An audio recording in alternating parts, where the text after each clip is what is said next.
Ei, bom dia, então, para quem está aí, boa tarde, boa noite. Vamos continuar a nossa leitura, então, do Código Divino da Vida, né? Um estudo de Kazuo Murakami, falando sobre ativar os genes e descobrir quem você quer ser. Ou seja, o que ele fala é que a nossa genética consegue ser alterada através, literalmente, dos nossos pensamentos ou do que a gente faz com eles e o nosso ambiente, por exemplo, tá? Aí, continuando, então, a gente está no capítulo 3 e a gente vai para as habilidades e os genes de cada indivíduo são únicos. Para que você seja bem-sucedido, seja qual for o seu objetivo, é importante que tanto o ambiente quanto o sistema de trabalho valorizem a sua singularidade. Aí, ó, né? Prestar atenção nas diferenças, né? Você já deve ter ouvido falar do conceito de que cada pessoa é única, e essa afirmação pode ser comprovada cientificamente. Então, isso não é balela, querer te jogar no ponto comum, querer te dizer que você, né, pertence a uma massa, um exército, né, e etc., que algumas dogmáticas e doutrinas fazem com a gente, né? Entenda, cientificamente isso não está certo, né? A genética de cada um é única. Cada um tem os seus próprios genes, as suas próprias características, e na verdade é a gente que se permite ser colocado numa caixinha, tá? Então, não existem dois conjuntos de genes ou genomas iguais, pois aquelas porções do DNA que não são essenciais diferem de uma pessoa para outra. Levemos em consideração o rosto. Apesar de apresentarem as mesmas características básicas, como dois olhos, um nariz, uma boca, o tamanho, forma e posições, variam totalmente de uma pessoa para outra.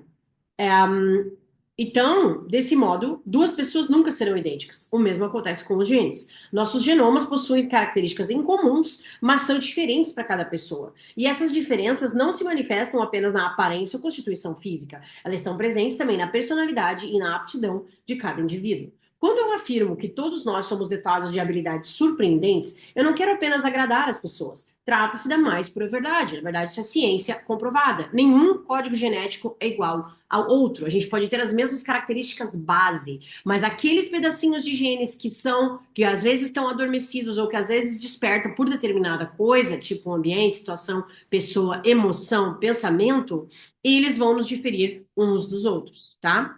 Entretanto, na maioria dos países desenvolvidos, os sistemas de ensino desconsideram essa diversidade. Os testes e exames de admissão para universidades são extremamente padronizados. Os candidatos são avaliados por meio de padrões fixos, que medem apenas a sua capacidade de memorizar e reproduzir um determinado conjunto de conhecimentos, vulgo vestibular, né? Aqui para nós. Porém, cada indivíduo possui um conjunto de genes único e singular. O modo e o tempo de ativação desses genes para cada pessoa também variam. Portanto, um sistema padronizado não consegue de maneira alguma cultivar as capacidades de cada estudante. E isso hoje é uma verdade cada vez mais clara, né? As crianças estão chegando com outro DNA, com tunadas, né? Elas estão chegando prontas, tá? Então, essa coisa de ficar querendo enfiar todo mundo numa caixinha, querer, né? Obviamente que os padrões educacionais nem vão entrar em questão aqui, né? Não vou falar isso com vocês hoje, mas o fato é que geneticamente isso é comprovado, né? Não tem como querer que todo mundo se comporte do mesmo jeito, seja do mesmo jeito, esteja na mesma caixa. Tá? Então, isso é uma coisa que precisa ser considerada, porque na frequência que a gente está, já não tem mais lugar para isso. A própria frequência nossa, como um todo, de planeta, já não aguenta mais isso, tá? Então, o modo e o tempo de ativação desses genes para cada pessoa também vão variar. Portanto, um sistema padronizado não vai conseguir cultivar essas capacidades. E é claro que o conhecimento precisa ser transmitido. Contudo, num sistema que se baseia única e exclusivamente na capacidade de memorização, apenas uma pequena parcela do potencial do aluno é avaliada. Isso é óbvio, né? Crystal clear, a gente fala, né? E agora, mais ainda, isso vai mudar, gente. Com a inteligência artificial chegando, o conhecimento virou uma commodity. Ou seja, qualquer um tem acesso a qualquer coisa, a qualquer momento, de uma maneira, vamos dizer assim, personalizada. Então, na verdade, o que vai contar agora é justamente isso, é a personalização do conhecimento.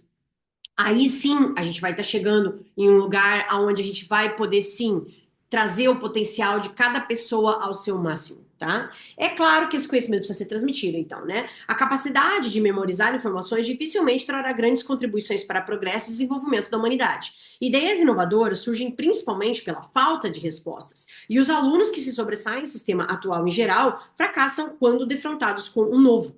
A capacidade de memorização é importante, mas nem sempre é compatível com a capacidade de criação. e busca por inovação. E, na verdade, os grandes saltos e inovações vieram da onde? Da capacidade de criação, cocriação, e não na capacidade de memorização pura e simples. Não estou dizendo que não é importante, mas não é a única coisa e nem de perto ajuda vamos dizer assim, a otimizar e a evoluir o nosso sistema, seja ele como indivíduo ou como sociedade.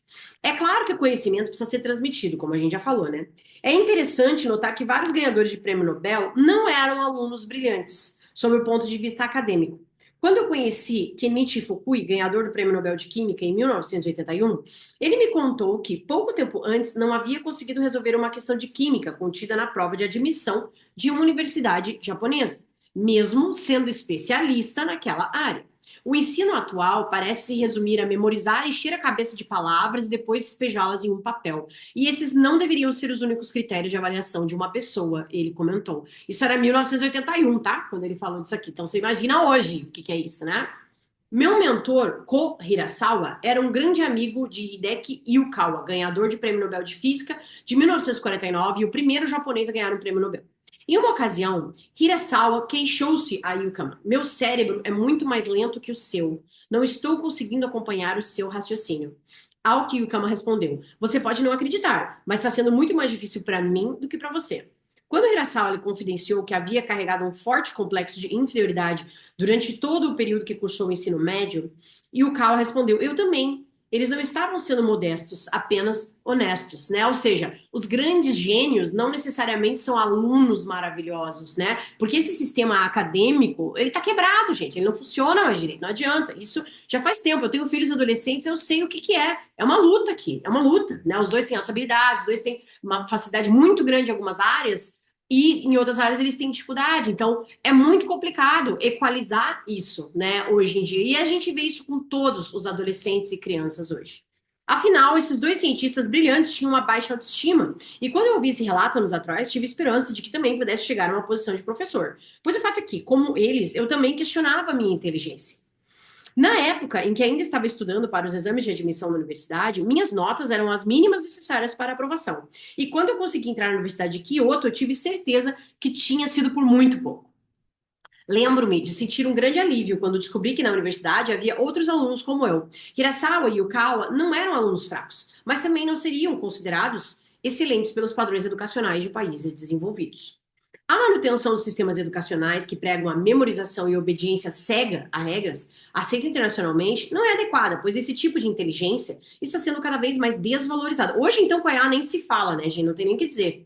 No mundo dos negócios, sabe-se que as empresas não estão interessadas em funcionários que aceitam tudo, passivamente e não pensam por si só. Essa é uma indicação de que a sociedade como um todo está cada vez mais se distanciando do ensino focado em apenas avaliações objetivas. Esse é o momento de investir na formação de recursos humanos valiosos, na tecnologia e na proteção da propriedade intelectual que possam beneficiar a raça humana como um todo. Esse investimento representaria a maior contribuição para toda a comunidade internacional.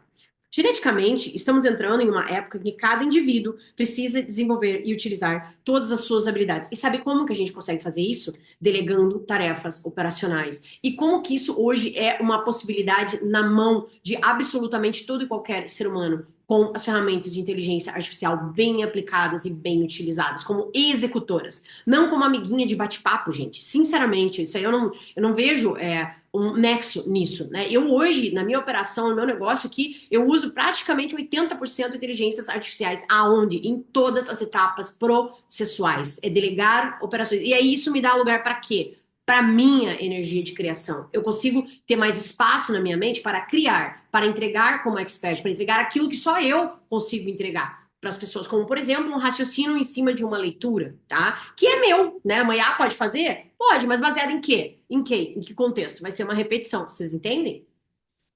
Então, essa é uma indicação de que a sociedade está cada vez mais se distanciando do ensino focado. A gente já falou sobre isso, né? Esse investimento seria maior. Agora, então, o indivíduo precisa desenvolver e utilizar as habilidades. As pessoas costumam acalentar vários sonhos, mas poucas são as que os realizam. Se pudéssemos ativar os nossos genes com os 3 bilhões de informações neles contidos, tudo seria possível. Até recentemente acreditávamos que não havia nada que pudéssemos fazer para acionar essa porção inativa. Agora que os cientistas passaram a estudar a mente humana mais a fundo, estão descobrindo que o nosso potencial latente, ele pode sim ser ativado. Para que tenhamos uma vida plena e feliz, precisamos usar a mente para ativar os nossos genes benéficos. A nossa exposição a novos fatos, informações e ambientes são excelentes oportunidades para que todos os genes inativos sejam estimulados. Essa crença baseia-se tanto em todas as descobertas científicas relevantes feitas até o momento, quanto em minha própria experiência. E é por essa razão que recomendo a todos que vivam sempre com os seus genes benéficos ativados. E como que ele fala, resumindo, né? Porque a gente está no capítulo, acabando o capítulo 3 agora, amanhã a gente vai para o capítulo 4. Como que ele fala que a gente ativa esses genes benéficos positivos? Através dos pensamentos, das emoções, das formas de pensamento que vão para um lugar positivo, que vão para um lugar emocionalmente próspero, emocionalmente de progressão, mas baseado naquilo que você tem de melhor. Ou seja, estar às vezes em ambientes, contextos e pessoas que te tolhem ou que te diminuem ou que não te deixam trazer à tona aquilo que você tem de melhor, pode ser um fator, sim, impeditivo para o desenvolvimento do teu máximo potencial. Tem maneiras da gente otimizar isso? Com certeza tem. Por exemplo, procure ambientes onde as pessoas que estarão com você estão te apoiando, te estimulando, te colocando para cima. Exemplo, eu aqui tenho o meu programa de mentoria para profissionais de saúde, que é o Acelerador Vortex, e nesse lugar o que que eu faço? Eu te ajudo a você desenvolver teu potencial máximo relacionado à tua parte profissional, para que você traga para um modelo de negócio digital e com isso você consiga automatizar praticamente todo o teu processual e aí sim você tem espaço na tua mente para que a tua mente criativa, né? Porque a energia do feminino é a mente criativa, co-criadora, venha à tona na melhor espécime possível. E assim, claro, as melhores ideias vêm. As melhores ideias vêm, são as ideias que geralmente as pessoas estão precisando, daquilo que você entrega de melhor. E assim você melhora o teu faturamento, você melhora o teu trabalho, aqui diminui tua carga horária, para de trocar hora, né, por dinheiro e ativa o que eu chamo o modus operandi viver. E sai do modus operandi sobreviver. Afinal de contas, acredito que a gente está nessa terra para isso, para viver em abundância, prosperidade e plenitude. E isso tudo parece uma conversa de coach, mas não é. Tô lendo um livro aqui, ó, de neurociência e genética, que basicamente traduz em palavras científicas aquilo que eu falo para vocês durante todo o nosso período aqui dentro da medicina simbólica. Certo? Espero que vocês tenham gostado. Amanhã a gente volta com o capítulo 4. Até!